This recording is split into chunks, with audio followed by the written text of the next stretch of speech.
people come together. Right, so do what you wanna do, cause you gon' have a good time when you in front of Snoop. Because I know Minister Farrakhan, you know, he definitely spoke. I think he had a private meeting with him. Nobody really know what the depths of the meeting went, but I know he did have a meeting with him. But these other ones that was a part of Lifetime and all this shit, we need them. We need them to step up and them to act like they plan a platform. All we do is plan on each other as black people. That's it. For fame and fortune. Motherfucking games with you, boy. I gave you 120 hours to get back in touch with me, nigga. But fuck them 120 hours, nigga. You talking about my daughter. You know you supposed to be working with her music, R. Kelly. Yeah, that's what I'm talking about, Robert R. Kelly, the singer, you bitch ass nigga. I got you, boy. Yeah, come fuck with me. This Savage, Tim Savage. Fuck you, nigga. Got you, boy. R. Kelly, by now, you should know that you should come see me. You know who I am.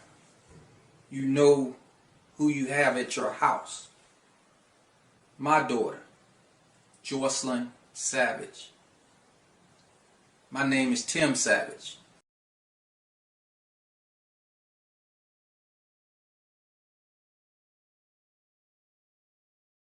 Well, my parents have actually came to Chicago and seen me a few times.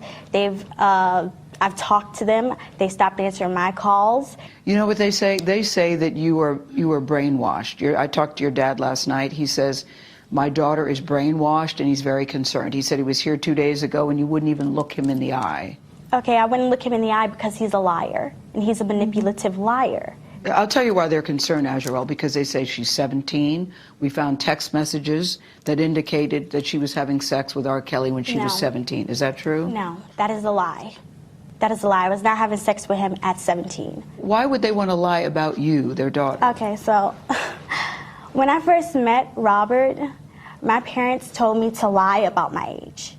So when I met him, he thought that I was 18. On top of that, when I was 17, my parents were actually making me, trying to get me to take photos with him, take sexual videos with him, all kinds of stuff. Wait. Your parents encouraged you to do sexual videos with R. Kelly? Yes. And they said because if they ever have to blackmail him, what they're trying to do now, they can use it against him, which is exactly what they're doing. Joycelyn, I see you nodding a lot with what she's saying. Why are you nodding in agreement with what she's saying? Because everything that she's saying is true.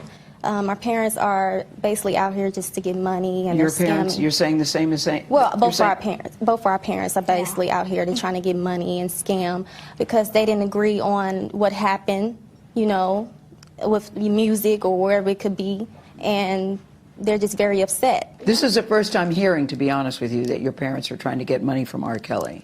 Okay. Because your father told a very different story to me last night. Yeah, he's the manipulative. He's very manipulative, so he's the one you need to watch out for. But my dad and my mom, they started to send threats to both me and him. They said, oh, I'll put all your naked pictures all over the world. I'm going to ruin you. I'm going to ruin him. If he doesn't send $20,000 to this bank account by Monday, oh, I'm going to put everything out there and then $10,000 after that. You're trying to solicit me like I'm some hoe. I'm not. I'm your child. Exactly. The day of testimony has wrapped up in New York for the trial of singer R. Kelly. Our BNC correspondent Dre Clark, he is live outside that courtroom with the latest. Dre? Tashana, good afternoon. After nearly 3 full days of testifying, R. Kelly's second accuser, who wants to be called Jane, concluded her testimony earlier today. Meanwhile, R. Kelly's defense team picked up where they left off yesterday, which is to try and show a pattern of discrepancies and inconsistencies in Jane's testimony here. Now, under cross-examination this morning, Jane read from several letters that Kelly's team says she wrote to family members. The contents of some of those letters we have to to paraphrase because the content is not suitable for TV. But in the letter, she spoke about how she believed her parents actually pimped her out to R. Kelly, and that her mother insisted she take pictures and videos of her and R. Kelly together so they could blackmail him down the road. She also said in the letter that her mother would drop her off to Kelly in the wee hours of the morning to be alone with him, and she says her mother wrote R. Kelly saying, "Since you're having sex with my daughter, deposit $20,000 in my bank account and then $10,000 each month after that." She said her parents used her to lure Kelly for blackmail, and she said her father wanted to provide lighting for Kelly's concerts through his company, but Kelly declined that offer, and she says her mother even wanted to partner with Kelly in a sex toy business. But under redirect from prosecutors, Jane made it very clear that R. Kelly made her write those letters, and that the letters actually never made it to her family members' homes. Instead, she says the letters went to R. Kelly's lawyer's office. She says Kelly made her write the letters as a form of protection from prosecution if he was ever called into court about their relationship. Now, moments like this is why I like to wait till all the facts come out and compare them myself before I give my commentary, for the simple fact we saw how people manipulated this situation. But when it comes to what this witness said on the stand, it's still her testimony, hearsay. The point is, can it be proven? But these people, again, as I reiterate, want to use all these bad act witnesses to prove their case. And she said her mother never spoke of blackmailing R. Kelly or sending pictures of them together, and that it was Kelly who demanded she add the word blackmail to the letter to make her parents look bad and look greedy. Now, she did agree under cross-examination that her parents, while living in Florida, they did sign a paper handing over guardianship to an associate. Isn't that strange? The people on the internet deny that allegation. But again, this is another point in saying that people like me are not taking bits and pieces and trying to run with her testimony, when my point is that her testimony as a whole is not credible. Of R. Kelly, because she wanted to move to Chicago to better her music career. But the defense pointed out that her parents never actually made any contact with that associate who was responsible for watching over their daughter while she was living in Chicago with R. Kelly to try and better her music career. That was my point of view from the beginning, and these people coming to the internet with all these justifications of why they did this and why they did that, like it was supposed to negate the fact that they neglected their children. But just continue to watch as the news says what we all said to them directly. Lastly here, Keith Williams was the last person to testify before the recess for lunch. He testified that he was a former manager of R. Kelly, that he had known him for a long time. He's now a pastor in Chicago. But what's key to his testimony, and it was brief, he said that R. Kelly came to him asking about a minister that could marry him and Aaliyah. And Williams said that he did know of a person, Nathan Edmond, and it was that pastor who married Aaliyah and R. Kelly. Tashani? Dre, if any of this is true, I mean, this is shocking, to say the least. It is. The details are not only shocking, they're extremely graphic. We can't share half of what we hear in the courtroom. But what's key to remember here is that you, on one side, you have these letters that these accusers have written to friends or family members talking about, you know, how they tried to steal from R. Kelly or they tried to take advantage of R. Kelly. They all make the claim that none of that is true, that R. Kelly made them write certain details to get it on paper, again, to protect himself from criminal prosecution because they say he was aware that he was dealing with minors. So again, very graphic and very stunning detail. And this is only the second accuser to testify against R. Kelly. We still have 3 more to go. We never know who's going to testify next because the judge wants to really keep that under wraps. But the majority of the details we've heard so far have been very disturbing, Tashani. Yeah, to say the least. So, Dre, Jane, R. Kelly's former companion who testified today, while she was on the stand, what was R. Kelly's reaction? You know, this is, again, the second accuser who has said and provided in great detail the abuses she suffered at his hand, whether it was physical abuse, sexual abuse, or humiliating acts that was captured on video. And what I've seen each time when those accusers have testified is R. Kelly becomes somewhat animated, and he's constantly talking to his attorneys, which one sits on his right, one sits on his left, obviously probably feeding them notes on how to challenge the testimony that's being offered. But beyond that, he is very much controlled, and he just simply looks forward. But that's the only time we ever see him become animated, is while some of those details are being shared by his accusers. Now, quite frankly, a lot of these media sources relaying these messages obviously have their own agendas, and we all know that. But these facts have been out there, and the fact that we've stated the girls that were actually involved with Robert Kelly manipulated their age. Those that were dealing with his entourage, either one or two things, manipulated their age and or were presented individuals that could take them to get fake IDs. So when we have witnesses on the stand, such as Demetrius Smith, who would make you think that it's a possibility that individuals within his camp could have been taking these girls to get these fake IDs to initiate these plans all along. And then look at the fact that the media isn't talking about the fact that you had the runner claim that he would photograph their licenses when dealing with these non-disclosures. But of course, they won't talk about that.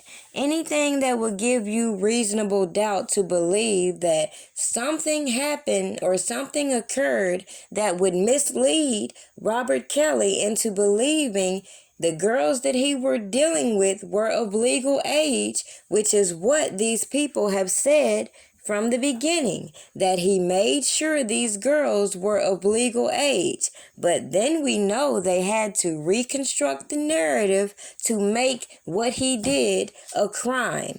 And now we see all these Jane Does being put on the stand looking ridiculous.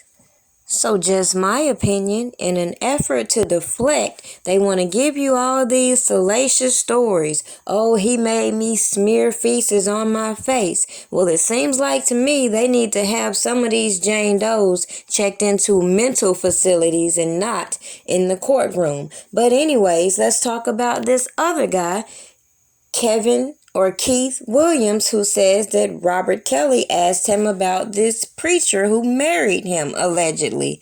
Well, at that end, why isn't he in the courtroom? Again, these people don't mind exploiting Aaliyah's legacy just to drive home the narrative that this man is preying on minors. But then they have to skip-toe around the fact that all these girls they're using to drive these narratives lied about their age and or were not involved with Robert Kelly at all. Now to the life and legacy of Aaliyah. 2 decades after her death, a new biography sharing never-before-told stories about the singer and an eyewitness account about the moments before her passing and celebrating her impact on music. We spoke with the author of Baby Girl, better known as Aaliyah. Kaylee Hartung has that. Good morning, Kaylee. Hey, good morning, Amy. She was the princess of R&B. She won us all over with her beauty, her style, that music, and that dancing. Now, nearly 20 years after her death, this new book is lifting the veil on the moments that put her in the spotlight.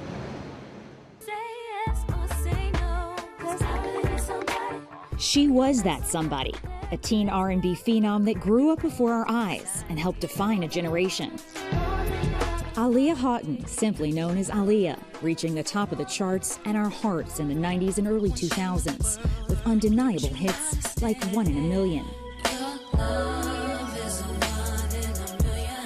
and Try Again.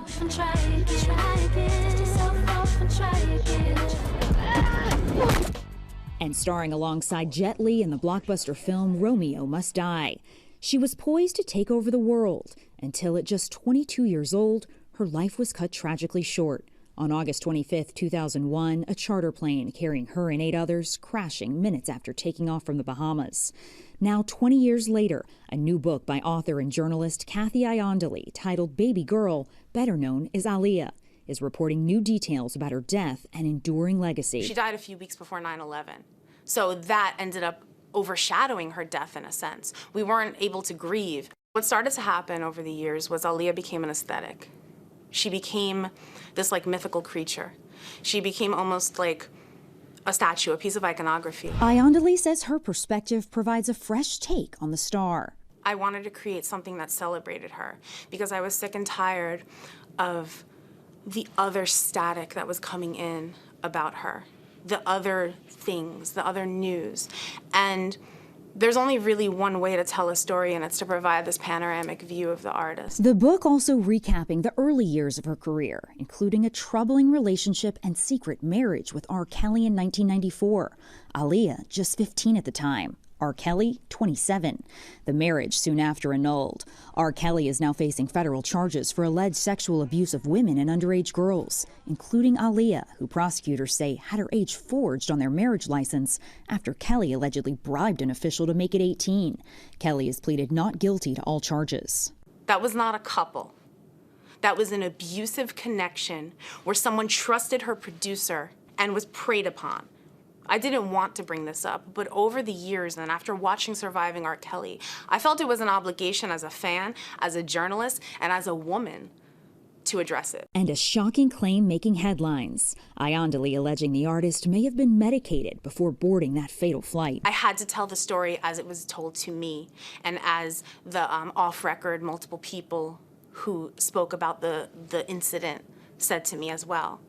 You can't be told that someone was handed a pill and moments later was brought upon a plane after moments before that she was adamant about not getting on. Now, whatever that pill was, I can't say. But what I can say is that she didn't want to get on the plane.